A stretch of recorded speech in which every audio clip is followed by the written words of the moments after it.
Well, good morning, everybody. It's me, Mitch.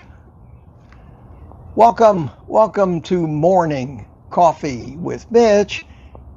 As usual, drink it if you got it.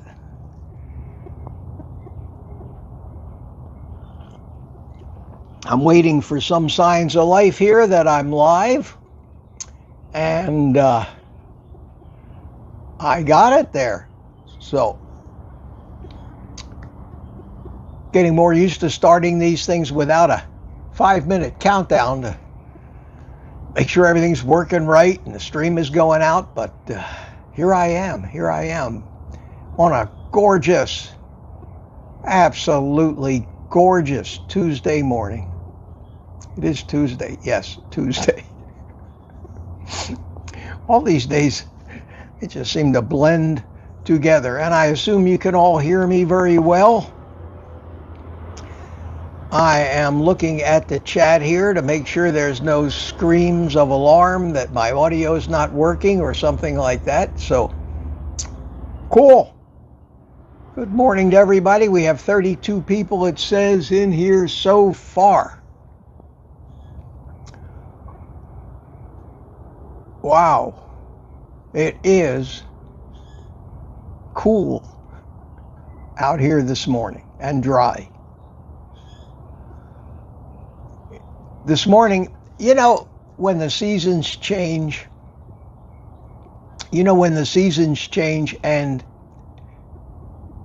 on that first morning when you stick your nose, especially if you live in Florida, that first morning when you stick your nose outside and you notice something is just different. It's not humid, it's not muggy, it's not 78 degrees. And we've got a beautiful week ahead of us here. Cold front coming through. Morning highs are going to be in the probably mid 60s over here on the coast, which is cool for here, and upper 50s inland a little later this week. So it's going to be refreshing, and it is one of my favorite times of the year because of that. And if you happen to see me sitting out here on the porch with a sweatshirt on, and then later in the season dressed up like an Eskimo, you'll understand. And if the weather gets just too bad, we'll just take this thing inside. But unfortunately inside, I can't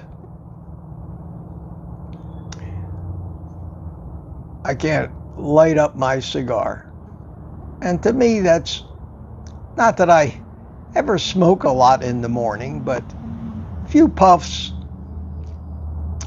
first thing in the morning during a live stream, that just kind of sets the tone to have a more relaxing day. Well, people are coming in.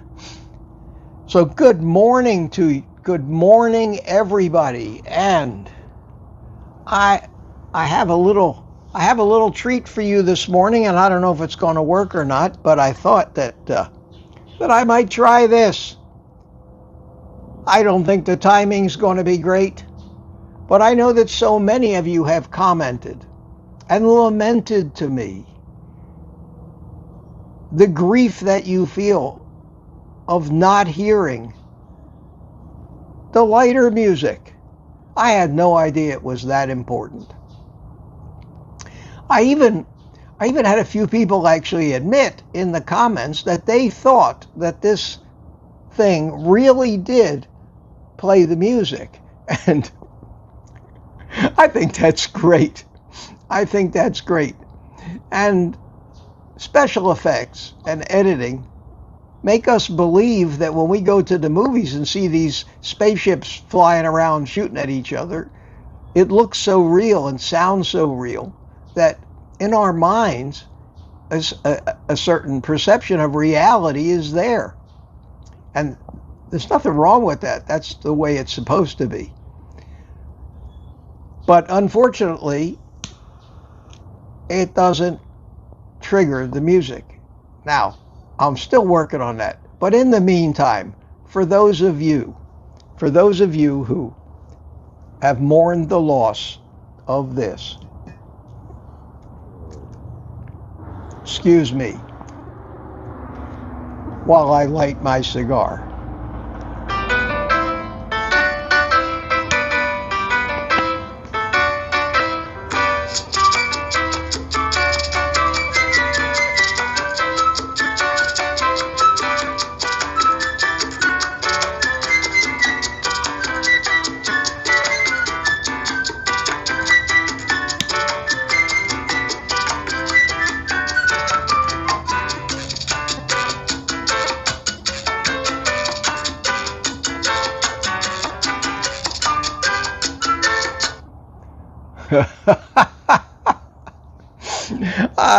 I hope you enjoyed that. I hope you heard it okay. It's just not the same without the music. and yes, in response to somebody in the comments yesterday who said, somehow your cigar lighting music sounds strangely familiar to your egg beating music, which I did include in a video yesterday because it had been a while. True. I just think that music makes it impossible to be unhappy. Makes it impossible to be unhappy. And thanks to a spare old cell phone, I can bring it to you. Wrong song. Stop. Wrong song. Where is it? There it is.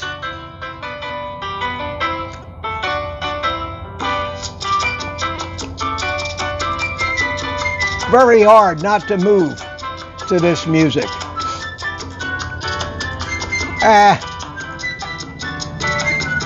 No secrets here. That's the best I can do outside. Hope it came through okay. And nice to have 4 or 5 old cell phones laying around that actually still work and still serve a purpose. And I use a lot of them all the time. I use them as cameras. I use them. Well, I have a lot of different uses for them when my main cell phone might be tied up doing something else. So hang on to those old cell phones. The gadget freak that I am, I seem to get a new one about every 18 months. And I've got quite a collection of old ones, and I'd say 2 or 3 of those still work pretty good. Okay, 88 people are here. I guess we've got a forum or a quorum or whatever you want to call it. And we can get started. I did make a few notes for myself today, and then I'll go on welcoming you.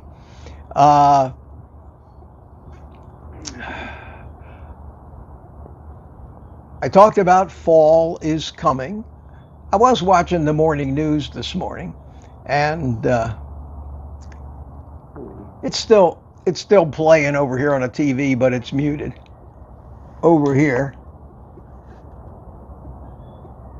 And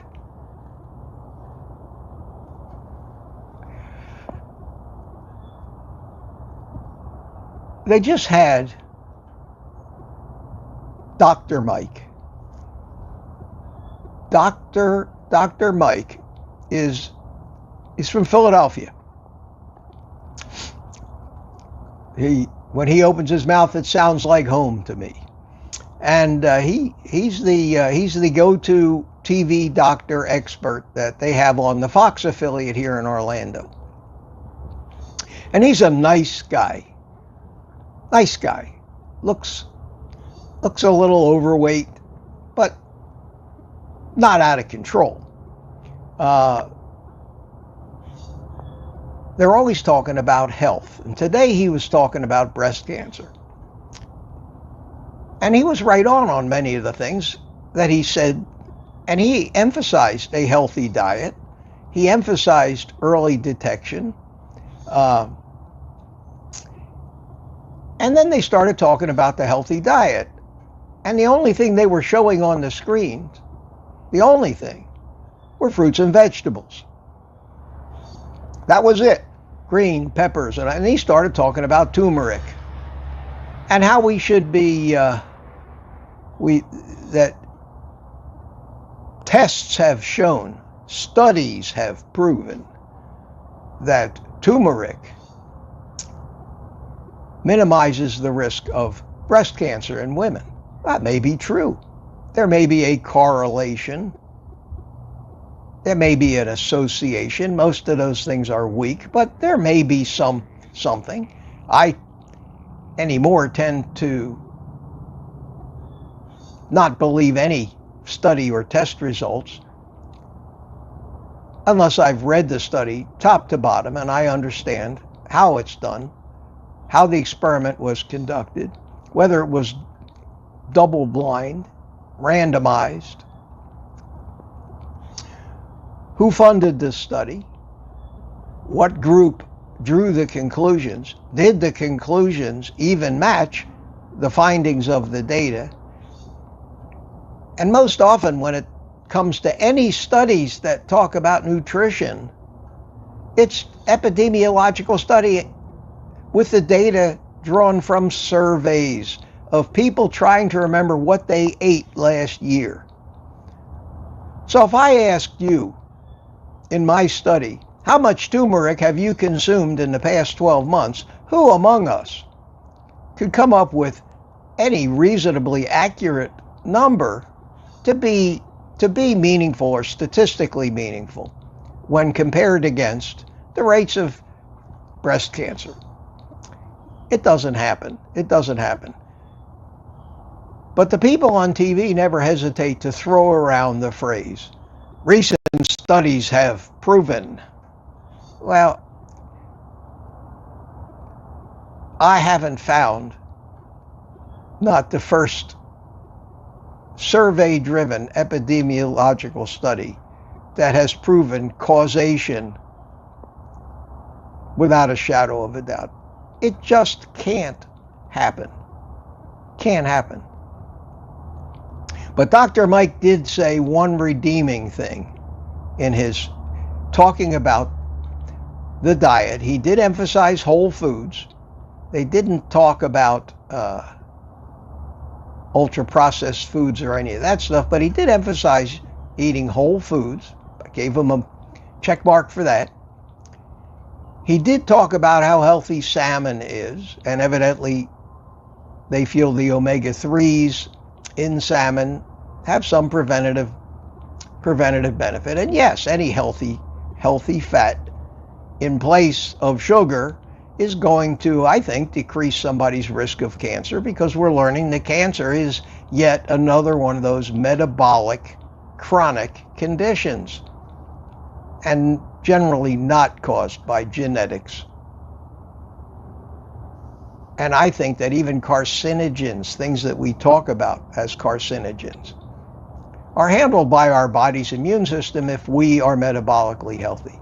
But Mike did say, he did admit, and it raised my estimation of Dr. Mike when he said, well, my wife likes salmon, but I'd rather have a filet mignon. And I said, yes, Mike, yes, the first time in the history of the world that a doctor actually said that he eats red meat, other than a carnivore or keto doctor, on national TV. And I took a real close look at the anchor babe. I took a look at her face to see if any signs of shock were registered as this doctor, supposedly telling us how to be healthy, actually admitted on, it wasn't national TV, but it was local Fox, that he would rather have a filet mignon than a piece of salmon. Maybe that's why Dr. Mike isn't obese yet. So kudos to you, Mike. I enjoyed your visit today. Let me get back to my screen here where I'm looking at the live chat. Come on. Where is it? For some reason, I have to go through a drill to get it back up. Okay, so we have 116 people here. Good morning to you all. And good morning, Dr. Mike, wherever you are.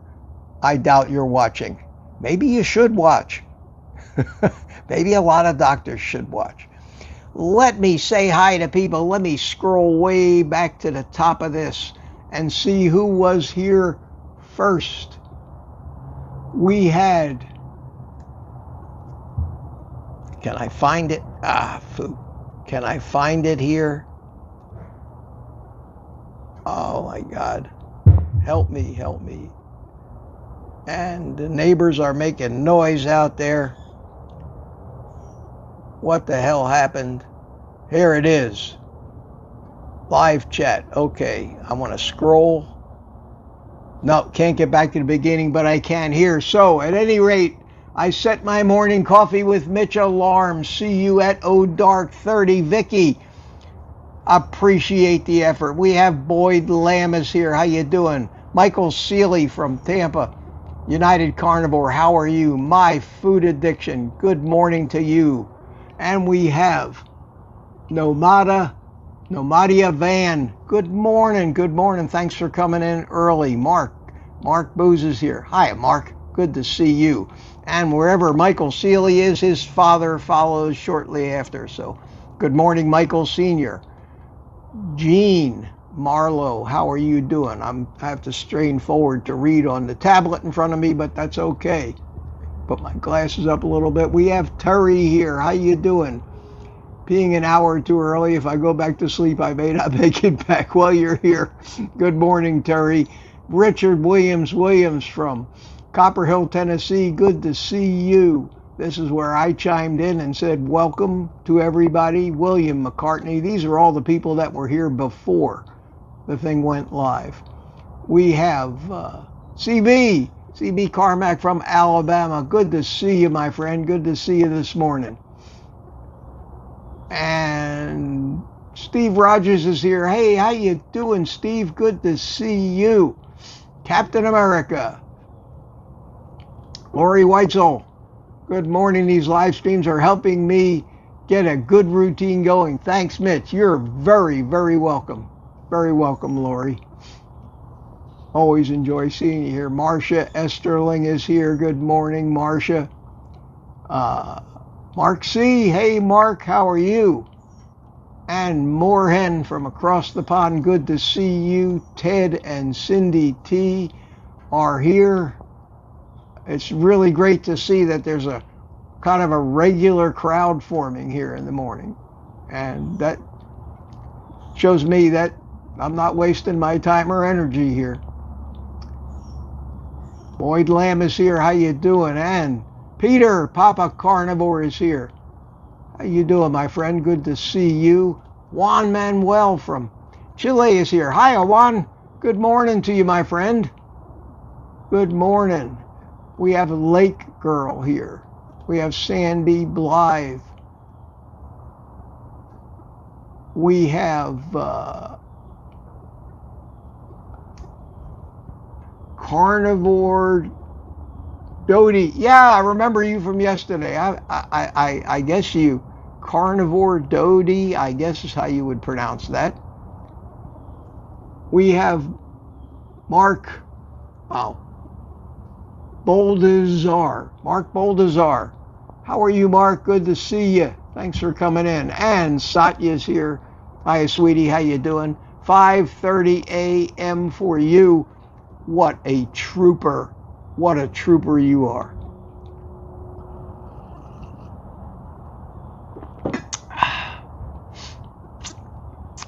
Although, I can't remember the last time I slept past 5:30. So, carnivores should get up early. We should get up early. We have, there's Peter again, Papa Carnivore. Hi, all of you former sugar and carb addicts. Yes, sir, Peter. We have Rosalia Di Stefano. Good morning to you too. Booby Goats is here. How are you this morning? North Woods Trains. Good morning. Typically watching from Orlando. Today watching from Minnesota. Wow, that's not anywhere near Orlando. And you're missing the best weather of the year here in Orlando. So get home this week. It's going to be gorgeous down here. Luis L. How you doing, Luis? And Sandy T is here. Tina Schweikerath says, good morning, Mitch. Question: how do you help your adult child? He won't listen. He is 70 pounds overweight. Tina, if you figure that out, would you please let me know? That is the single greatest challenge for those of us who are older, that have adult children, those of us who have discovered carnivore, those of us that are successful, and those of us that have children that are addicted so strongly that even though they have the most burning desire that you can imagine, they are slaves to that addiction and cannot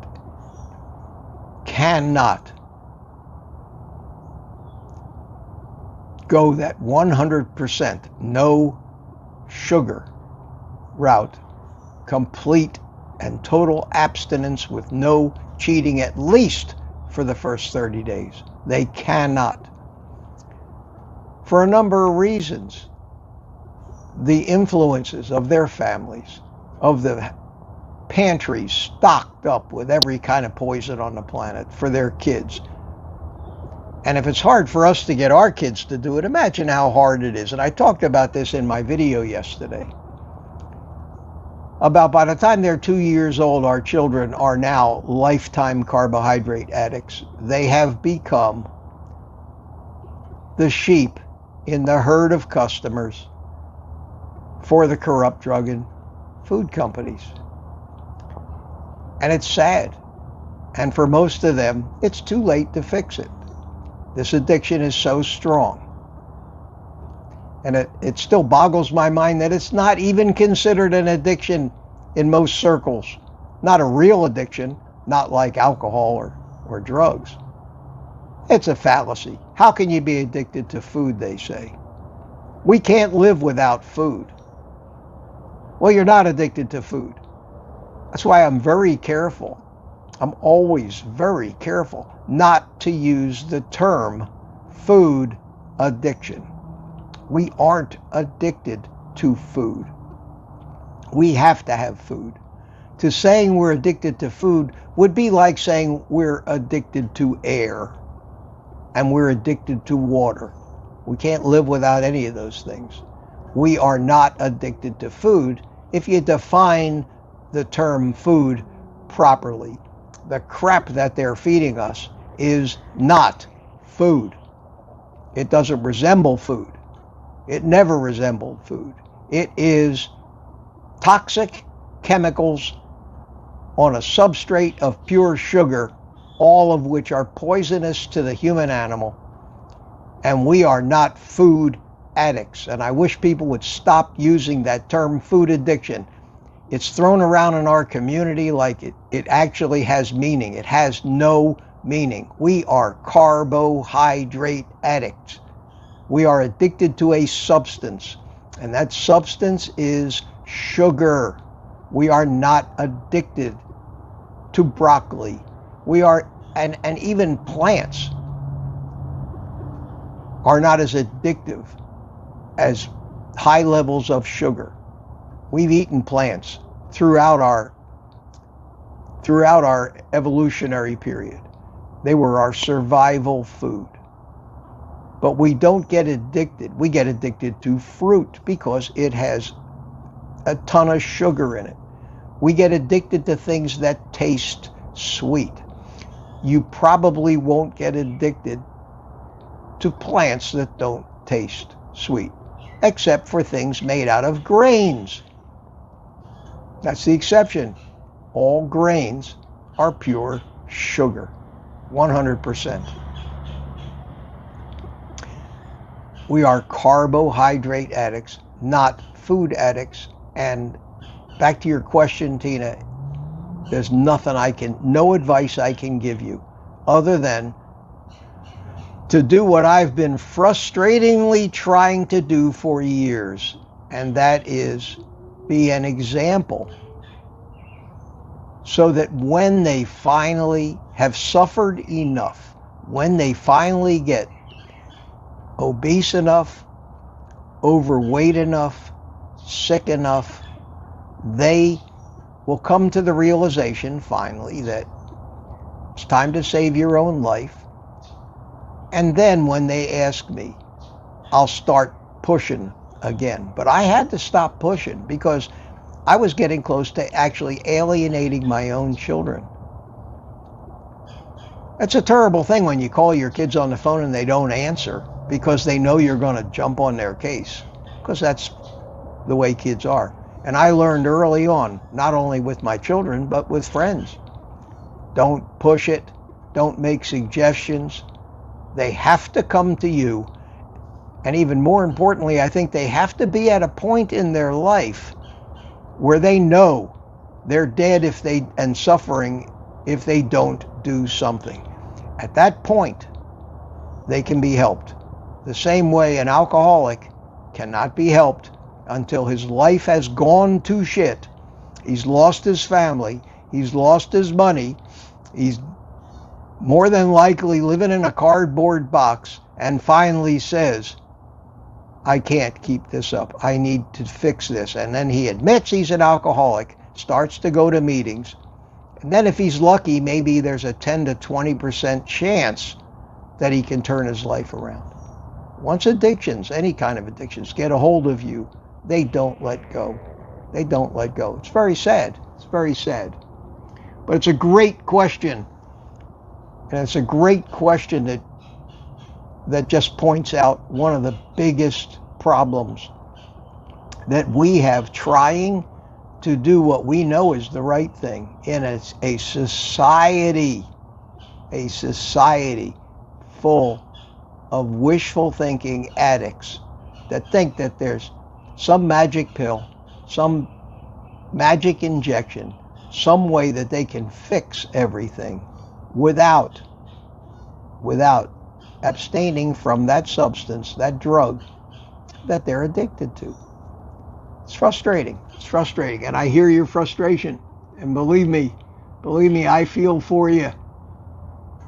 DJSCR, whatever. Wow, man, I still don't know how to, CRA, I don't know how to pronounce that, but welcome. Good to see you, my friend. Good to see you. Who else haven't I said hi to here? Dr. Nelson. Hey, Nelson, good to see you, my friend. Good to see you, man. Those of you who don't know Dr. Nelson is a friend of Robert Kiltz, and a couple months ago we did a live stream, the three of us. We did a live stream together at the Keto Orlando Summit, and we had a great time. And it just so happens that Dr. Nelson Vasquez, yes, that's it. I keep thinking Velasquez, but it's Vasquez. Has he comes to Melbourne 2 days a week and practices here with a local medical practice, and we still haven't connected, but I understand he's coming to the meetup here in Melbourne on the 25th. So I can't wait to see him. From what I understand, Kiltsy will be there too.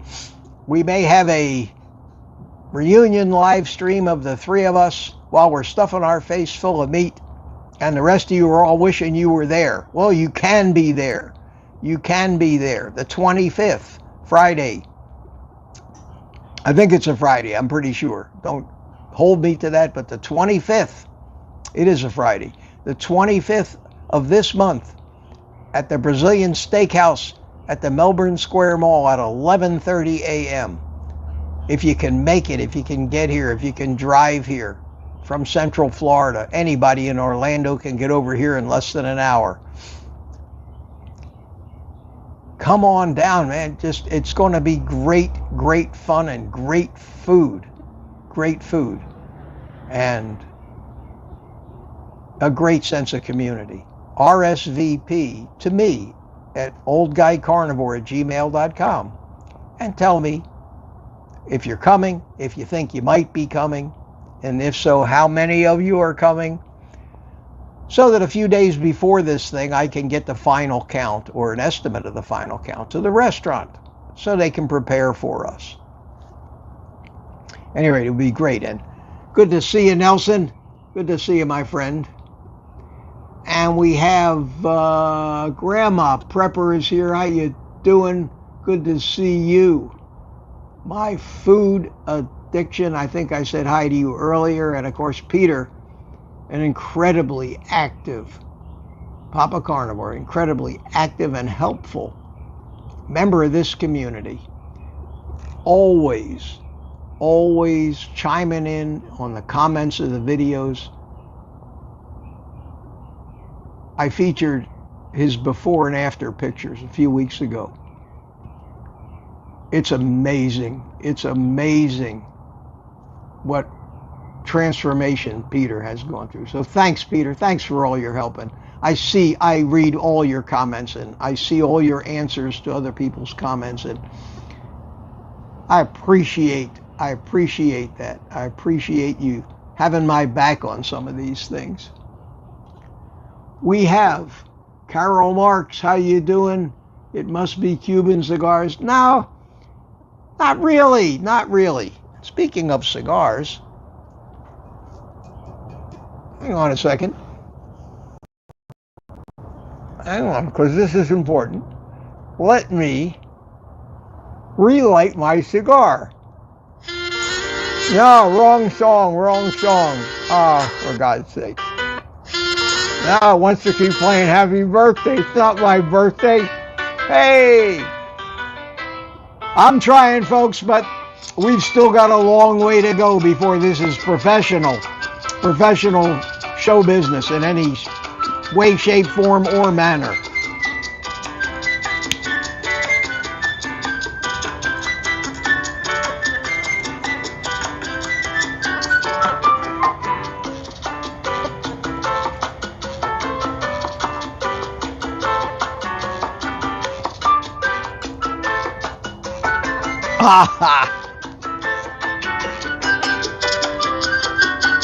In case any of you can't figure it out yet, I'm having a ball. I am having a ball. This is just so much fun, and I just so appreciate all of you being here with me for that. For this Marvin Molly, hello from East Texas. And Terry gets back, made it, one eye closed. Well, that's a step in the right direction. One eye at a time. That's the best we can do. And we have Jen B is here, says good morning. And Terry Wilson, how are you? From Pensacola, Florida. Wow. Good to see you. That shows Pensacola kind of indicates how big the state of Florida really is, how far away it is, even from Central Florida, let alone how far the drive is from Pensacola all the way down to Key West.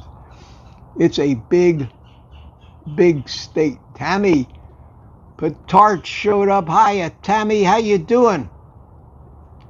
Glad to see you're out of bed and with us. And Lat is here. L-A-T. I use old phones. I, too, mean to have new phones until the old one is broken. I'm a gadget freak. I'm sorry. I need to replace some computers that I have because both of my computers are fairly old. But the thought of taking a brand new computer and getting everything installed on it and running with all the software I use just keeps me putting it off as long as the old ones are doing the job. I have a computer that I use as a backup computer that's got to be 12, 15 years old. I bought it at Circuit City. Do you remember Circuit City and how long ago it was when they went out of business? I think I bought this computer before Best Buy even opened their first store. And it still works, but not enough to do anything other than maybe internet stuff. Ruth Crawford is here from the Florida Panhandle. Good to see you. And I think, am I running out of? Elmont Leon says good morning. Duck River Mama, how you doing? Says hello. Wow, look at all of these people. Meg is here. Hi Meg, how you doing? Randy Weichel chimed in, says good morning. If I mispronounce anybody's name, it's because I'm squinting to read them on the tiny little screen here. Eddie Edwards came in, said good morning. Gamer Mom is here. How you doing? Wow. Cynthia Page, good morning from Kansas. Bill Explores, good morning. Good morning, Bill. Ellen is here. How you doing? How you doing, Ellen? Well, that's what you get for living up there in Minnesota or wherever. I'm jealous. Papa Carnivore is about 40 degrees here and raining. I'm still in bed. My goal is to move to weather like yours. Ellen, we got room for you down here in Florida, sweetie. We got room. We're saving room for you anytime you want. And who's this? Free Texanet. Well, good morning to you. I haven't seen that name before. TJA is here. Good to see you. And I think, God, I got to be getting to the end of these people I haven't seen before. Everybody's saying hi to everybody else. Mama Bear is here. How you doing? Good to see you. Everybody's chatting away. Petra Felton. Good morning from the Netherlands. Good morning, Petra. Good to see you. How you doing? I love it when people from far away chime in here and say hello to me. Sitting on my back porch down here in Melbourne. I think we gotta be getting down to this here. Matt Thompson, I see. How you doing?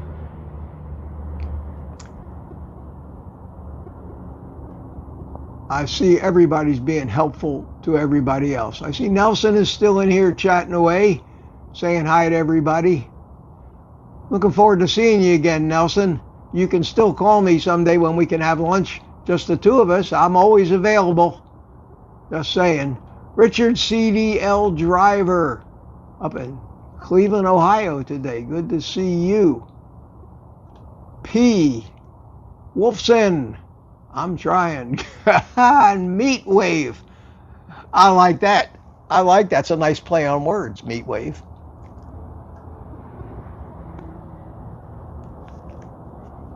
I can't forget the two main events here. So what do we got here? We got 145, 150 people. Nice crowd. Like to see it get up to about 1,000 one of these days. Can you imagine 1,000 extremely intelligent and smart realists all getting together in one place? Wow.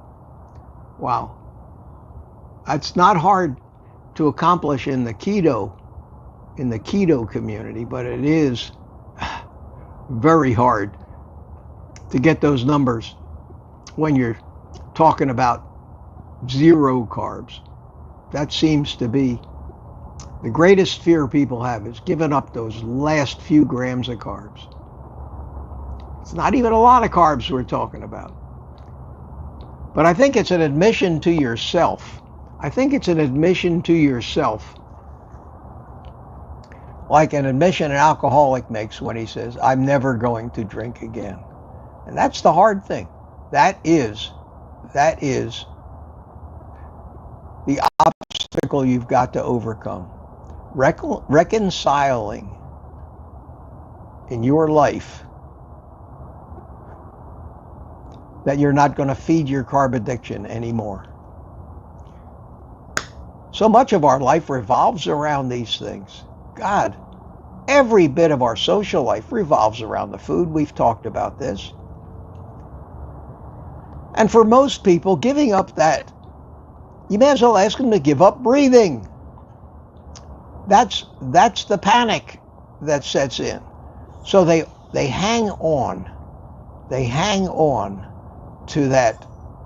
I'll just eat a few carbs, and I'll try to make the things that I crave so much, I'll try to make low carb versions of them. But there's no way that I could actually honestly sit here and accept saying to myself, and this is where it's hard. A lot of us have faced this decision and finally made it and realized that it wasn't that scary a decision after all, like so many decisions that we make. But at the time, it was the scariest thing we'd ever contemplated. That is, and I made this decision, and it comes out like this, and it scares everybody away. For the rest of my natural life, I will never, not once, not one bite, ever taste ice cream, pizza, donuts, bread, pasta, and in my case, all plants and vegetables. Not ever again. Is there any wonder why people think that we're insane kooks and extremists when it comes to this? What we're really saying to ourselves, whether you're actually realizing it or not, is we're putting ourselves back to what human life was about 20,000 years ago, before the agricultural revolution, when the only plants that were even available didn't resemble the produce we have today. They were grubby things. They weren't sweet as things are. There was virtually little or no sugar to be had other than in fruit, and no starches to be had other than in tubers, root vegetables, which I can't imagine tasted very good, but if you're starving to death because you have no meat or fat, we managed to live up until about, and evolve and prosper and grow big brains and become smart, learn to hunt, learn to make tools, up until about 15, 20,000 years ago when the agricultural revolution came along. And it, I think, came along because the rich and powerful needed to feed the slaves. And that's ironic today, because the rich and powerful, sitting around their big tables in their resorts in Davos and their World Economic Forum meetings, I got news for you, are eating steak and lobster while dictating the rest of us eat the slave food. They've made the slave food so addictive that we're now a nation or a world of addicts addicted to slave food. They've learned through science how to make it so appealing and delicious that it just hits every button. And we've turned ourselves into food slaves, while they, the elite, while they're flying around in their private jets telling us that we need to drive hybrid cars because we're polluting, where they want us to kill off all our cows because they're burping. They're living a big life, and they're getting obscenely powerful and wealthy. And when you're that wealthy, you can buy all the power and influence that you want. And the rest of us, we're the herd. We're the herd. And if that doesn't make you angry enough to say, you know what, humans did it throughout their entire evolutionary period without eating this slave food, by God, I am done. I am not playing that game. I may not be as wealthy as these James Bond villain types, but I can be healthier than them. And you make that decision that most of us here have made. You make that decision and you say to yourself, that's it. I can do this. I'm going to give it at least a month or two, because they tell me, this clown, this bald-headed old fart clown, Mitch,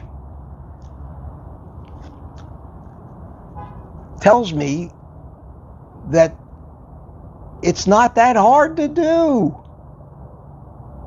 It's not as hard to do as I imagined.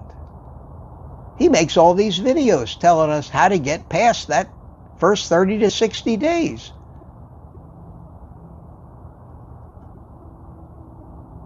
It looks like it worked for him. He certainly doesn't look like any kind of a Superman. Can I invest 30 to 60 days and maybe not make that lifetime commitment, but make it incrementally? Can I do that for 60 days? Am I strong enough to do that at least? And if you can get to that point, and you can manage to get through that first 30 days, you'll start scratching your head and you'll say to yourself, I can't believe it. I can't believe it. I'm not thinking about eating all of that slave food nearly as much anymore. I'm just not thinking about it. I'm feeling satisfied and satiated. The meat and animal products that I'm eating are just tasting better and better. I find I don't need to doctor them up with all of these sugar-laden sauces and rubs and spices and things. That just meat and salt tastes great. What is taste anyway? You ever stop to think about that? Taste is a way that we can sense whether anything we put in our mouth is poisonous or extremely nutritious. And we all have that data. We're born with that database. That comes pre-programmed in us.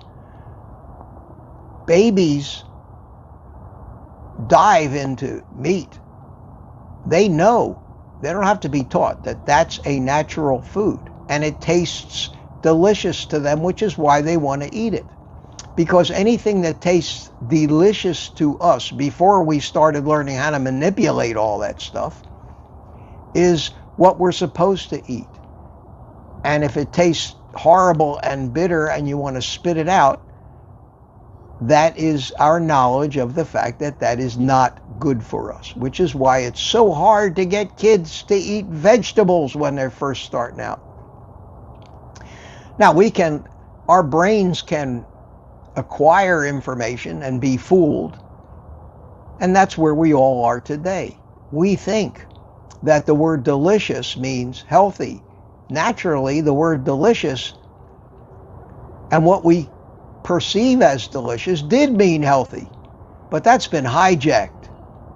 And we have to relearn what delicious really means. And that accounts for the fact that when you start carnivore and you do carnivore and your brain starts to pull out those ancient genetic memories from its database and match up what delicious used to mean with your current experience, the food that we eat, the way we season it with pretty much only salt, just starts tasting better and better and better the longer we do this. We are retrieving those ancient bits of data that we came with and accessing them, reinforcing to our subconscious mind that, yes, a ribeye with salt, cooked well, not well done, but cooked properly, can be the best tasting thing that a human being can put in his mouth. And we start to become happy that we're eating such delicious food that we didn't even think was delicious a couple of months ago. And the longer that you do this, the better that food tastes, and the yuckier all the slave food seems in your mind. And your mind doesn't want it anymore, so it doesn't see a need for it nutritionally. It sees that you're nourishing your body. It knows that things are working. It knows that your mitochondria are making energy and not being poisoned. It adjusts your weight to an appropriate weight and muscle for you to accomplish what you need to do to live your daily life and be healthy. And the food, the longer I do this, the better the bacon and eggs taste, the better the steak and ribeye tastes, the better the salmon tastes. And the thought of eating that crap and garbage disgusts me now. And when I go into a supermarket, instead of being drawn like a siren song to the Cheez-Its and the breakfast cereals and all of that sweet crap and artificially sweetened crap, I feel a feeling of disgust and revulsion. Did I ever even contemplate that this was possible? Hell no. Did I ever hear anybody give a 5-minute little speech like I just gave about the why, if you can somehow screw up the courage to make that decision to go no plants, no carbs. And if you want to have coffee, have coffee. Certain things are so minimal that they're not going to upset the balance. And you know you haven't upset the balance because you don't have cravings. I can drink coffee. It doesn't cause me to want cheese crackers.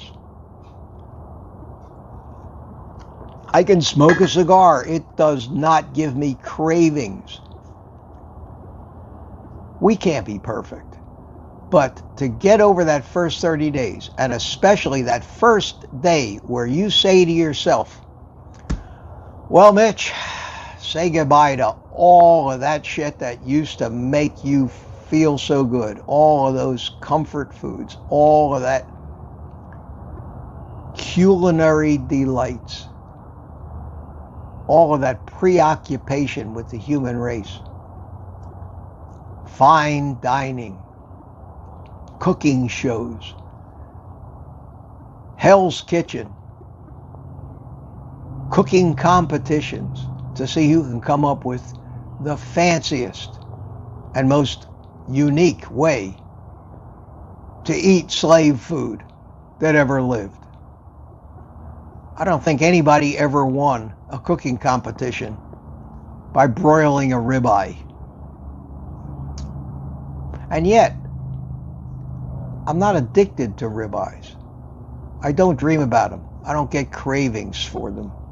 I'm not addicted to any animal product.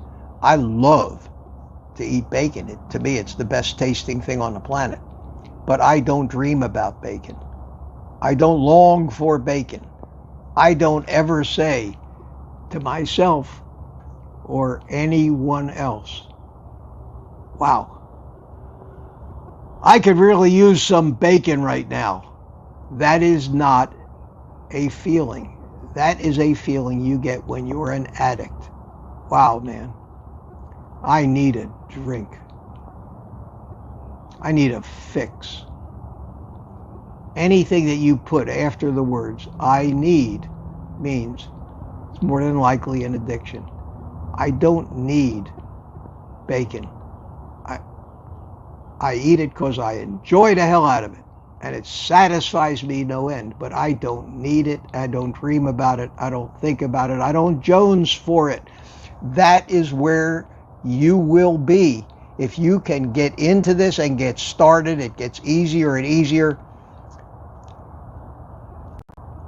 Be a little hard on yourself. Remember at all times that all it takes to reawaken that beast in is one bite of something at a time when everybody else is telling you, oh, it won't hurt you, just one cookie, just one. You cannot do that. You're, just like me, an addict. And you're always going to be an addict. And you can't wake the sleeping lion and expect him not to roar and eat you. Seems a little draconian to have to be that strict. I keep saying this. I keep saying it. None of us can hear it too often. And I have to say it to myself because I don't hear anybody. Not a soul out there that harps on this like I do. Because I've got the experience and the history behind me to know for a fact, with no uncertainty, that what I'm saying is reality and is how it works. And the evidence for that is virtually everywhere, even in our own community, of your experiences. When you break those rules, you have that little bite of something, you all know, and I hear about it all the time, back to square one again. I will never do that unless somebody straps me down and force feeds me, and I will probably continue to try to spit it out because I know what it'll do to me. I know. I've fallen off of that wagon so many times my ass hurts. Anyway, that's enough of that. Jesus, we're almost at the hour. I think I said hi to everybody. I didn't get a chance to really look through the chat at questions. Let me go down to the bottom of the chat here and see who's still here. We got 161 people. This is what I want to do on these morning things. I want to be sociable. I want to be part of this community, but I also do want to motivate if I can. I want to try to continue to spread the message and not just waste an entire, it's not a waste of an hour being in a community, but I do like to go off on some of these things, and you'll hear it again and again and again because you keep letting me know.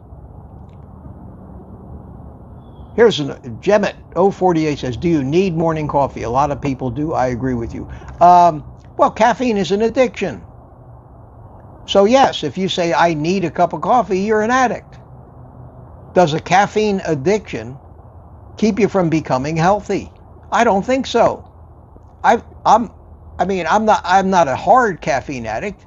In fact, I'm drinking decaf now. I'm trying to, when I go off caffeine for a month, I don't see much difference. That's why I continue to drink it. I get enough energy from my diet. I don't need the caffeine as a stimulant. But yes, it is a chemical that we're addicted to. And I enjoy it.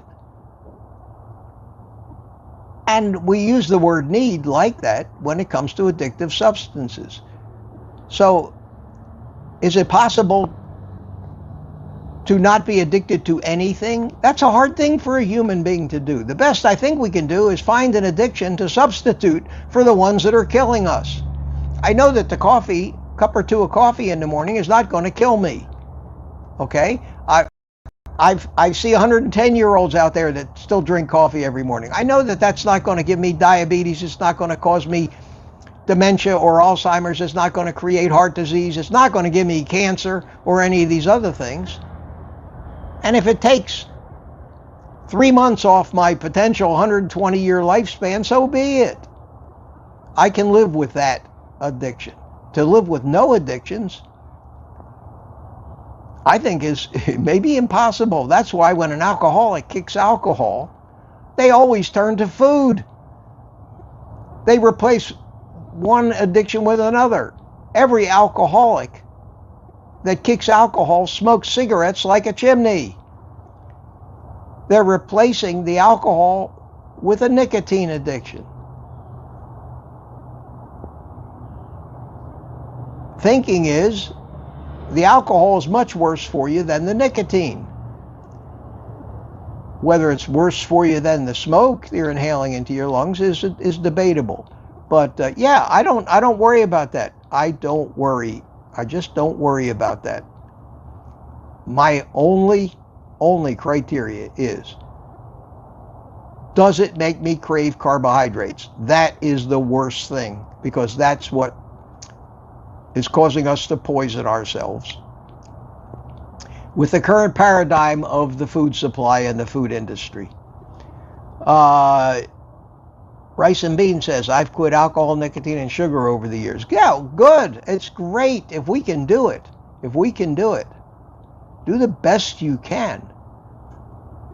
But if you have to hang on to all the other addictions, even alcohol in moderation, if you can get rid of the poisonous food and just eat meat and no carbs, you are going to be healthier. You are going to have a better life. I think that. So at any rate, listen guys, thanks so much for coming.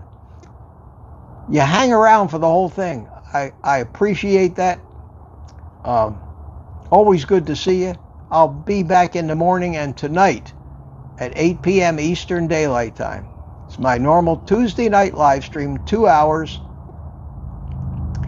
Probably more of the same of this, but I'll spend more time answering questions. So if you do have a question for me, always put the QQQ in the chat. I'm much better equipped to find them when I'm in my studio than sitting out here on the patio,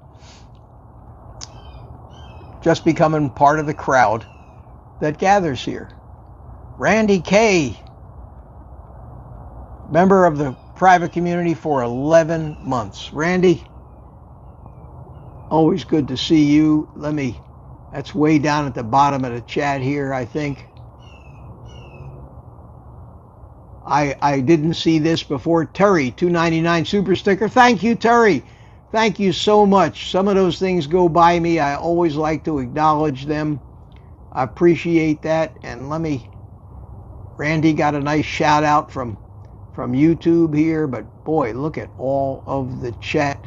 If I missed anybody else's super chat or super sticker, you know, I always appreciate those things more than you imagine. And Randy K., member for 11 months. Randy, my man, thank you. Thank you so much. Thank you so much. Appreciate that. And now I think I'm down to the bottom of the chat. Jen S. says, thanks, Mitch, for starting my day off great. My pleasure. My pleasure. So, with that, I'm going to have a little music to play myself out. How about that? Enjoy your coffee. I don't know if that's too loud or not, but I'll turn it down a little bit. See that, friends? Where there's a will, there's a way. And I had a ball. I hope you all enjoyed this. We'll do it every morning if you keep coming. I love it. So with that, my friends, I'll leave you till later. Take the rest of the day off and eat meat.